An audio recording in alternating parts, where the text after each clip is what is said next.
Sometimes a single moment of rebellion can shatter years of discipline and tradition.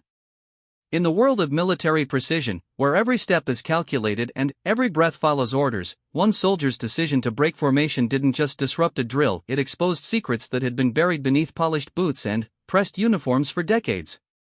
What started as a simple morning exercise on a dusty drill field would become the catalyst for investigations, broken careers, and revelations that would shake the very foundation of an institution built on honor and trust. This is the story of how one man's courage to step out of line changed everything, and why sometimes doing the right thing costs more than anyone should ever have to pay. The sun was barely rising over Camp Davidson when the formation began, but by the time it ended, nothing would ever be the same again. Sergeant Marcus Thompson had been through this routine 1,000 times before. The early morning call, the rush to get dressed in the dark, the hurried march to the drill field where hundreds of boots would pound the earth in perfect synchronization. But this Tuesday morning felt different somehow, though he couldn't put his finger on exactly why. The air was thick with humidity as the soldiers assembled in neat rows, their uniforms crisp despite the early hour. Marcus stood in the third row, 7th position from the left, just as he had for the past 3 years at Camp Davidson. The familiarity of it all should have been comforting, but, instead, it felt suffocating. Colonel Harrison stood at the front of the formation, his weathered face stern as always. Behind him, the other officers watched with calculating eyes, clipboards in hand, ready to note any deviation from protocol. This wasn't just any drill, it was the monthly evaluation that determined everything from promotions to assignments. "Company, attention!" Colonel Harrison's voice boomed across the field. 300 soldiers snapped to attention in unison, a wave of movement that rippled through the formation like clockwork. Marcus felt his body respond automatically, muscle memory taking over where his mind had begun to wander. The drill began with basic marching formations. Left face, right face, about face. The commands came in rapid succession, each one executed with military precision. Marcus had done these movements so many times they felt like breathing. But, today, something was gnawing at him, a memory that had been surfacing more and more frequently over the past few weeks. It had started with the conversation he'd overheard in the officers' mess hall 3 weeks ago. He'd been delivering reports when he heard Colonel Harrison talking to Major Stevens about the incident from last year and how they needed to make sure it stays buried. At first, Marcus had assumed it was just standard military business, but the way their voices dropped and the quick way they changed subjects when they noticed him made him think otherwise. Then, there were the transfers.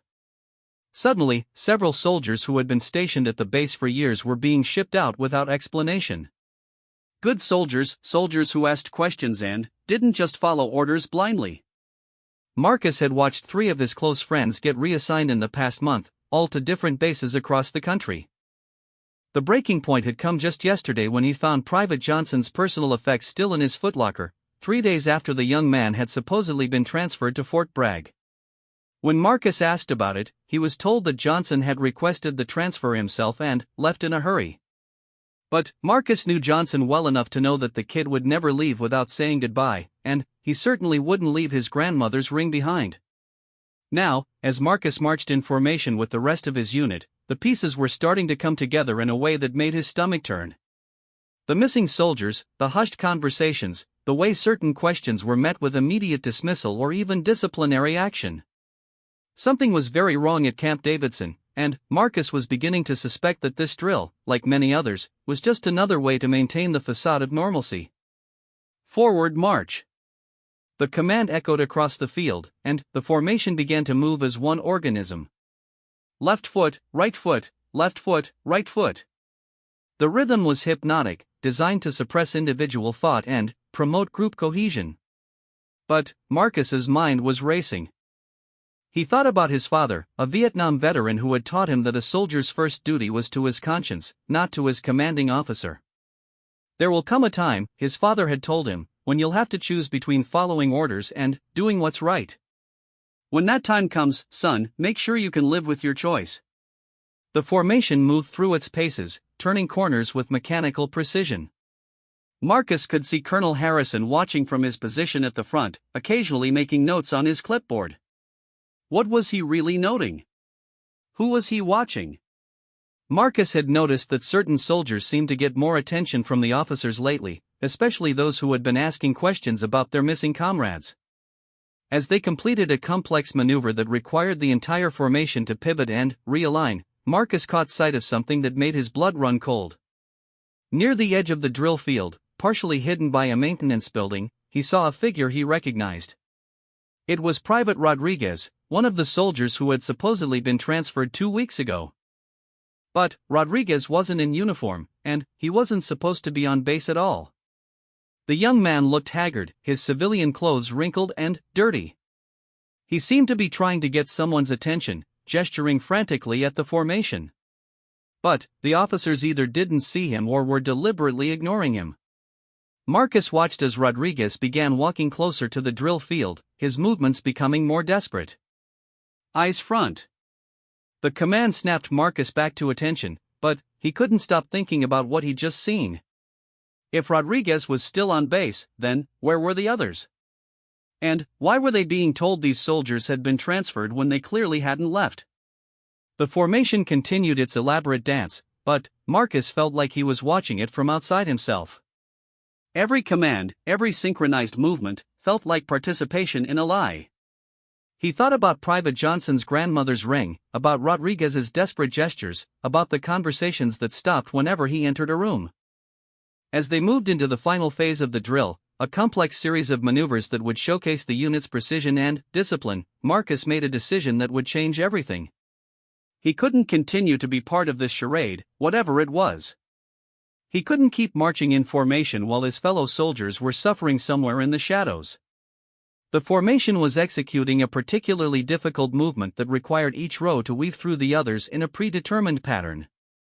It was a maneuver that demanded absolute trust and perfect timing. One wrong step, one moment of hesitation, and the entire formation would collapse into chaos. Marcus was approaching the critical moment where he would need to step left and allow the row behind him to pass through. His heart was pounding, not from the physical exertion, but from the weight of what he was about to do. Every instinct trained into him over years of military service screamed against it. Breaking formation wasn't just against regulations, it was a betrayal of everyone around him who depended on his precision. But, as he saw Rodriguez collapse near the edge of the field, overcome with exhaustion or despair, Marcus knew he couldn't take another synchronized step. The young man who was supposed to be safely transferred to another base was clearly in distress, and no one in authority was doing anything to help him. Instead of stepping left as the drill required, Marcus stepped forward. It was a simple movement, just one step out of alignment, but, in the context of military formation, it might as well have been an explosion. The soldier behind him stumbled, trying to avoid collision. The carefully orchestrated pattern began to unravel as confusion spread through the ranks. Hold position. Colonel Harrison's voice cracked like a whip, but it was too late. The formation was collapsing as soldiers tried to compensate for Marcus's deviation. Some stopped mid-step, others attempted to continue the maneuver, creating a chaos of confused movements and tangled soldiers. Marcus stood motionless in the middle of the confusion, his eyes fixed on Rodriguez, who had now attracted the attention of several officers who were moving quickly toward him. The young man was being escorted away from the field, but not in the gentle manner one would expect for a soldier who was simply lost or confused. Sergeant Thompson. Colonel Harrison's voice boomed across the field, filled with a fury that Marcus had rarely heard, even in combat situations. Fall back into formation immediately. But Marcus didn't move. He couldn't move. Not when he could see the fear in Rodriguez's eyes as he was led away. Not when he knew that Johnson's grandmother's ring was still sitting in an empty footlocker.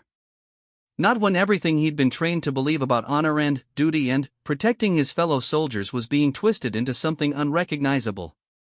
The drill field had gone completely silent except for the sound of boots as officers moved to restore order. Marcus could feel the eyes of 300 soldiers on him, could sense their mixture of confusion, anger, and, perhaps, in some cases, understanding. He had broken more than formation, he had broken the unspoken agreement that kept the military machine running smoothly. As Colonel Harrison approached him, his face red with anger and something else that Marcus was beginning to recognize as fear, Marcus realized that there was no going back. Whatever consequences awaited him, whatever price he would have to pay for stepping out of line, he had already committed himself to seeing this through. The morning sun climbed higher in the sky, casting long shadows across the drill field where a single soldier stood alone, surrounded by the ruins of perfect formation, knowing that his decision to break ranks would echo far beyond this moment and change everything for everyone involved. The silence in Colonel Harrison's office was deafening. Marcus sat rigidly in the metal chair across from the imposing desk, his hands clasped tightly in his lap. The walls were lined with commendations, photographs of military ceremonies, and symbols of a career built on unwavering discipline. Now, all of that seemed to loom over him like a judgment. 15 years, Colonel Harrison said finally, his voice low and controlled. 15 years of exemplary service, Sergeant Thompson. 3 tours of duty, 2 Purple Hearts, and a record so clean it could be used as a recruiting poster. And you throw it all away for what? A moment of confusion during a routine drill?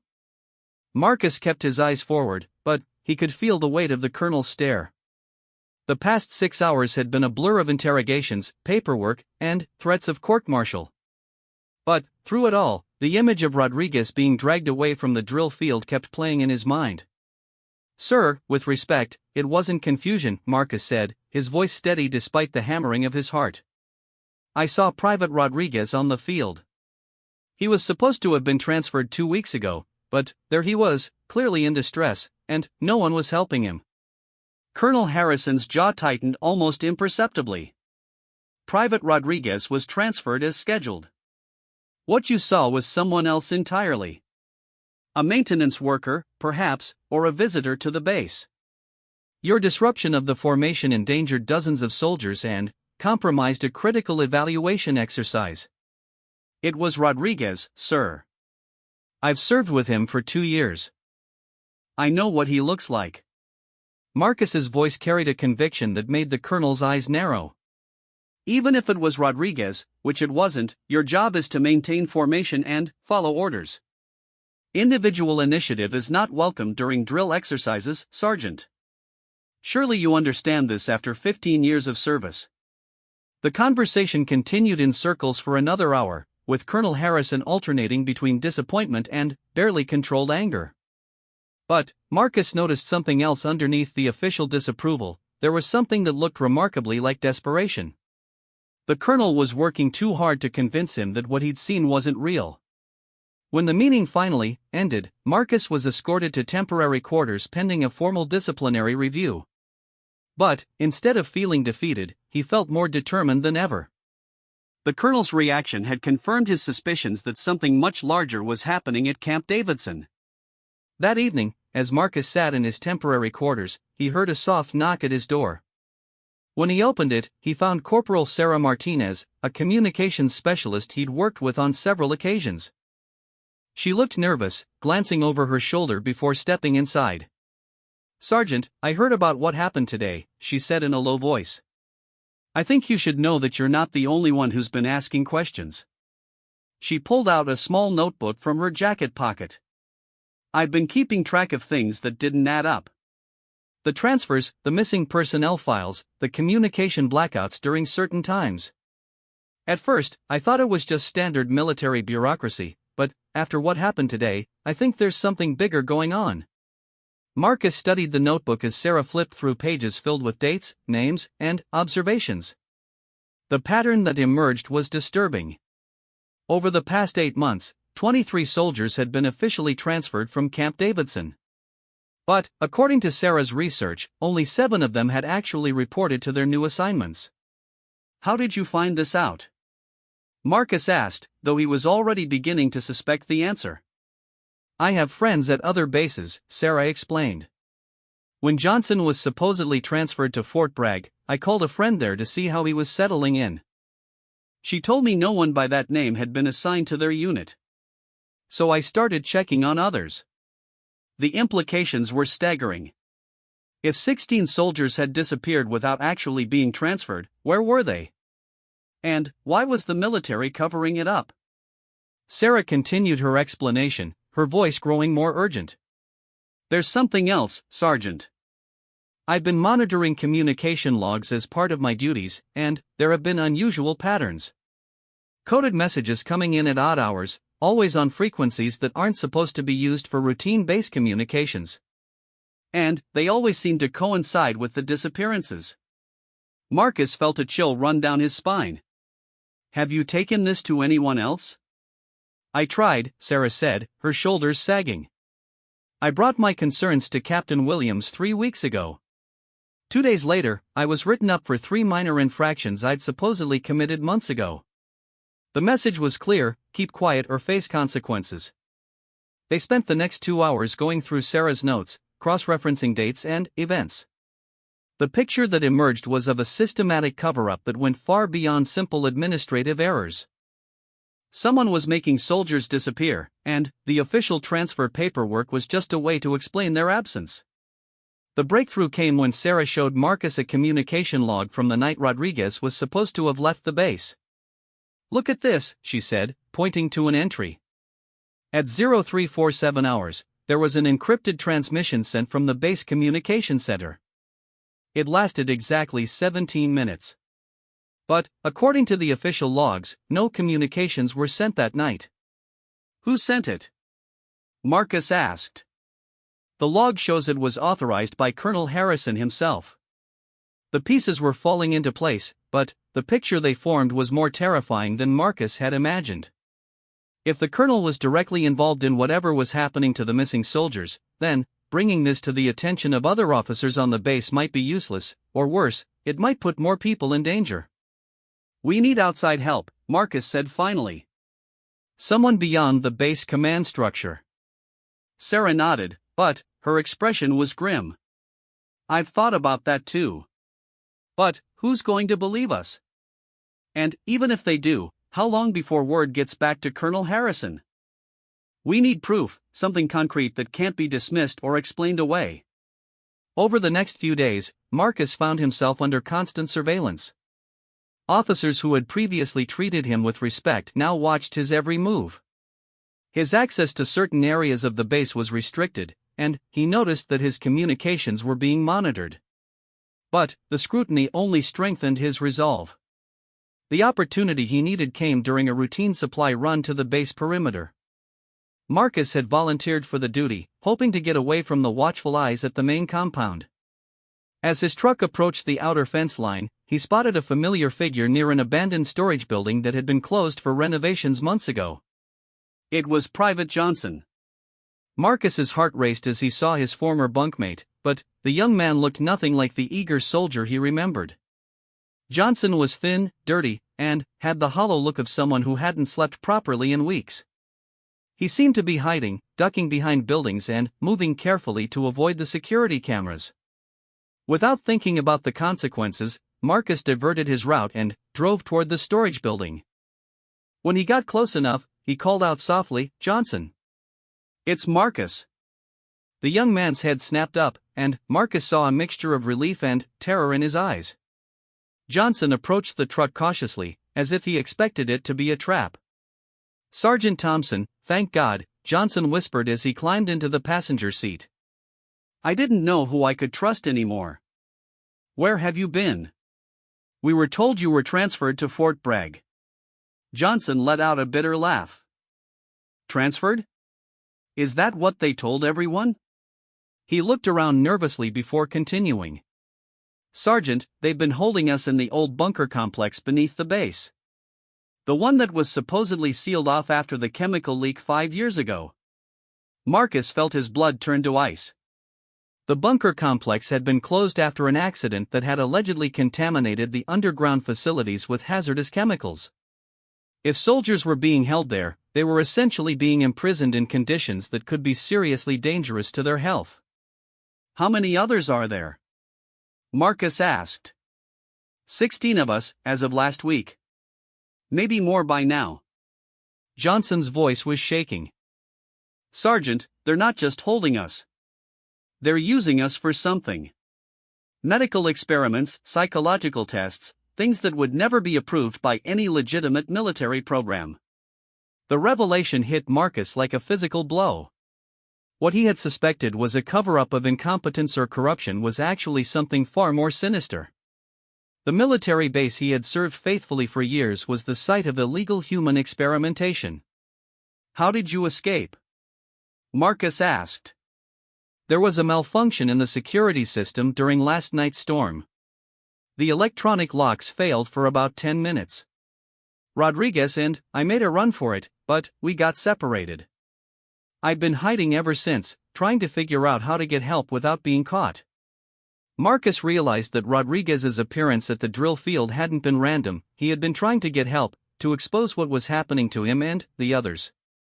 And Marcus's decision to break formation had prevented the officers from silencing him quietly. "We need to get you somewhere safe," Marcus said, but Johnson shook his head. "There is nowhere safe, not on this base. And even if we could get off the base, who would believe us? Colonel Harrison has connections all the way up the chain of command. We need evidence, Sergeant. Something that can't be denied or covered up."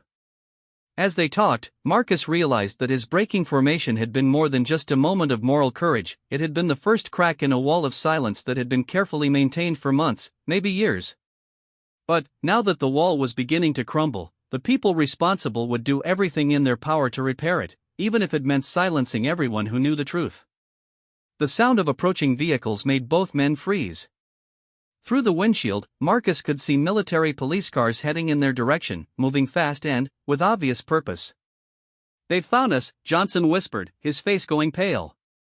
Marcus made a split-second decision that would determine the fate of everyone involved. Instead of trying to flee or hide, he reached for his radio and switched it to the emergency frequency that would broadcast to every receiver on the base. "This is Sergeant Marcus Thompson," he said, his voice carrying clearly through the static. "I am at grid reference 7-4 Alpha with Private Johnson, who was reported as transferred but has actually been held prisoner in the underground bunker complex. There are 15 other soldiers being held there against their will and subjected to illegal experimentation." The radio crackled with immediate responses, confusion, demands for clarification, orders to maintain radio silence. But Marcus continued broadcasting, giving out every detail Johnson had provided about the location and conditions in the bunkers. As the military police vehicles surrounded them, Marcus knew that there was no going back. He had crossed a line from which there was no return, but he had also ensured that the truth could no longer be contained. Whatever happened next, the echo of his voice-breaking formation would reverberate through the entire military hierarchy, forcing a confrontation that could no longer be avoided or covered up. The military tribunal hearing room was smaller than Marcus had expected, but the weight of authority it carried was immense. Federal investigators, military prosecutors, defense attorneys, and journalists filled every available seat. Outside, protesters and supporters had been gathering for weeks, turning what should have been an internal military matter into a national scandal. 6 months had passed since Marcus's radio broadcast had shattered the carefully maintained silence at Camp Davidson. 6 months of investigations, arrests, congressional hearings, and media coverage that had exposed not just the illegal activities at one base, but a network of similar operations across multiple military installations. Marcus sat at the defendant's table, wearing his dress uniform for what he knew would be the last time. The charges against him were serious: disobeying direct orders, breaking formation during a military exercise, unauthorized use of military communication equipment, and conduct prejudicial to good order and discipline. Each charge carried the potential for significant prison time and a dishonorable discharge that would strip him of all benefits and honors accumulated over his 15-year career.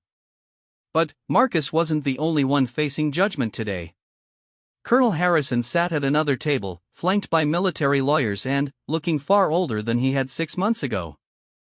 The man who had once commanded absolute authority on the drill field now faced charges of conspiracy, violation of the Uniform Code of Military Justice, and crimes against humanity. The investigation that followed Marcus's broadcast had moved with surprising speed once higher authorities realized the scope of what was happening. Within hours of his radio transmission, federal agents had descended on Camp Davidson with search warrants and evidence-gathering equipment. What they found in the underground bunker complex had shocked even seasoned investigators. 16 soldiers had been found in conditions that could only be described as systematic imprisonment. They were malnourished, disoriented, and showed signs of having been subjected to psychological manipulation and medical procedures without their consent. The official records showing their transfers to other bases had been completely fabricated, part of an elaborate cover-up that allowed the experiments to continue without outside scrutiny. The scope of the conspiracy had grown larger with each day of investigation. Colonel Harrison hadn't been acting alone. He was part of a rogue network within the military that had been conducting unauthorized human experiments for nearly 2 years. The program had supposedly been designed to test the limits of human endurance and psychological resilience for future combat applications, but it had quickly devolved into something that violated every principle of military ethics and human rights. As the tribunal proceedings began, Marcus listened to testimony from the soldiers who had been rescued from the bunkers. Their stories were harrowing: forced participation in drug trials, sleep deprivation experiments, psychological conditioning designed to break down their individual will and reconstruct their personalities. Several of the soldiers had permanent health problems as a result of their treatment, and all of them carried psychological scars that would take years to heal.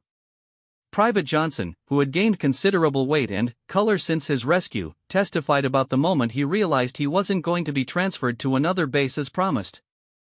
"They told us it was a special assignment," he said, his voice steady but his hands trembling slightly. "They said we had been selected for advanced training that would make us more effective soldiers. But, within the first week, it became clear that we weren't being trained for anything. We were being used."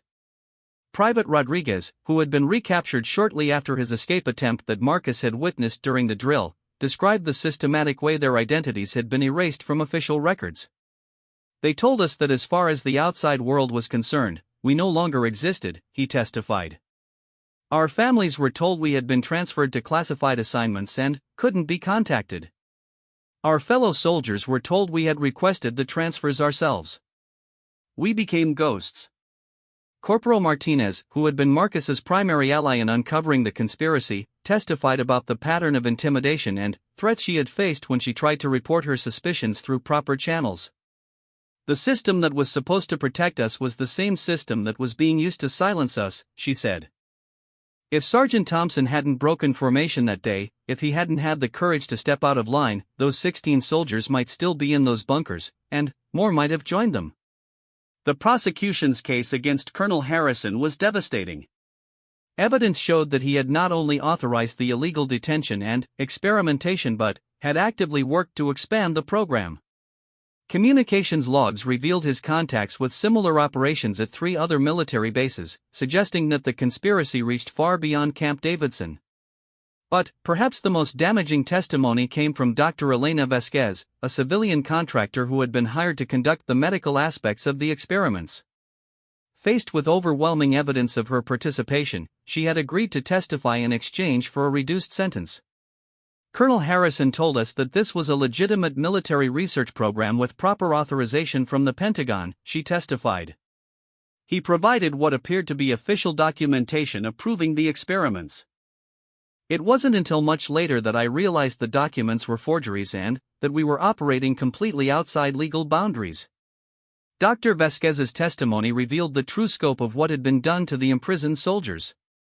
The experiments had included testing of experimental drugs designed to enhance combat performance, sleep deprivation studies that pushed subjects to the point of psychological breakdown, and conditioning programs aimed at creating soldiers who would follow orders without question or moral hesitation.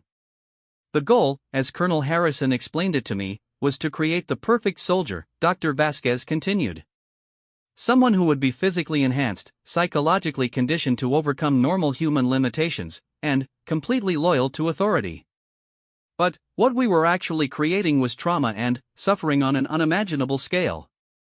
When it came time for Marcus to testify on his own behalf, he spoke simply and directly about the moment when he made the decision to break formation. "I knew that following orders was important," he said. "I had built my entire career on discipline and adherence to military protocol. But I also knew that there are some things more important than following orders. When I saw Rodriguez on that drill field, when I realized that my fellow soldiers were in danger and that the very system I had sworn to serve was being used to harm them, I had to act." The defense attorney tried to paint Marcus as a soldier who had allowed emotion to override his training, someone who had disrupted critical military operations because of personal feelings rather than concrete evidence. But Marcus's response was clear and unwavering. "My training taught me to protect my fellow soldiers," he said. "It taught me that the mission comes first, but that the mission of the military is to protect and serve the people and the principles of our country. When those principles are being violated, when soldiers are being harmed by the very institution they serve, then the highest form of military discipline is to take action to stop that harm." The tribunal deliberated for 3 days. During that time, the story continued to dominate national news. Veterans organizations rallied to Marcus's support, arguing that he had exemplified the best traditions of military service by standing up for his fellow soldiers. Military ethicists debated whether his actions represented insubordination or the highest form of moral courage. But perhaps the most significant development during the deliberation period was the announcement that the Department of Defense was implementing comprehensive reforms to prevent similar incidents in the future. New oversight mechanisms were being put in place, independent review boards were being established, and whistleblower protections were being strengthened. When the tribunal reconvened to announce their decision, the courtroom was packed beyond capacity. Marcus stood as the presiding officer read the verdict on each charge. "On the charge of disobeying direct orders, we find the defendant not guilty by reason of moral imperative. On the charge of breaking formation during a military exercise, we find the defendant not guilty by reason of justifiable action. On the charge of unauthorized use of military communication equipment, we find the defendant not guilty by reason of necessity. On the charge of conduct prejudicial to good order and discipline, we find the defendant not guilty." The tribunal finds that Sergeant Thompson's actions, while technically in violation of standard protocol, were necessary to expose criminal activity and protect the welfare of fellow service members. The courtroom erupted in applause and cheers, but Marcus felt strangely calm. The relief was overwhelming, but more than that, he felt a sense of closure that had been building for months. He had done what he believed was right, and, despite all the risks and consequences he had faced, that conviction had been validated. In contrast, Colonel Harrison was found guilty on all charges and sentenced to 30 years in military prison. Dr. Vasquez received a 15-year sentence, and several other officers involved in the conspiracy received various punishments ranging from dishonorable discharge to significant prison time. But the most important outcome wasn't the individual punishments, it was the systematic changes that Marcus's actions had set in motion. The 16 soldiers who had been rescued from the bunkers were receiving comprehensive medical and psychological treatment. Families who had been told their sons and daughters were on classified assignments were reunited with them. And new policies were being implemented to ensure that such abuses could never happen again. 3 weeks after the tribunal ended, Marcus stood once again on a drill field, but this time it was different. He was no longer a sergeant. The military had offered to promote him in recognition of his courage, but he had chosen instead to retire with full honors. The ceremony being conducted today was in his honor, but, more importantly, it was a memorial for all the soldiers who had suffered in the bunkers and a commitment to the principles of honor and integrity that the military was supposed to represent. As Marcus watched the current soldiers of Camp Davidson execute their formations with precision and pride, he reflected on how much had changed. The drill field looked the same, the commands sounded the same, but there was a different energy now. These soldiers knew that their institution had been tested and had emerged stronger. They knew that sometimes the greatest act of military discipline was the courage to step out of line when conscience demanded it. The ceremony concluded with the reading of a new regulation that had been inspired by Marcus's actions.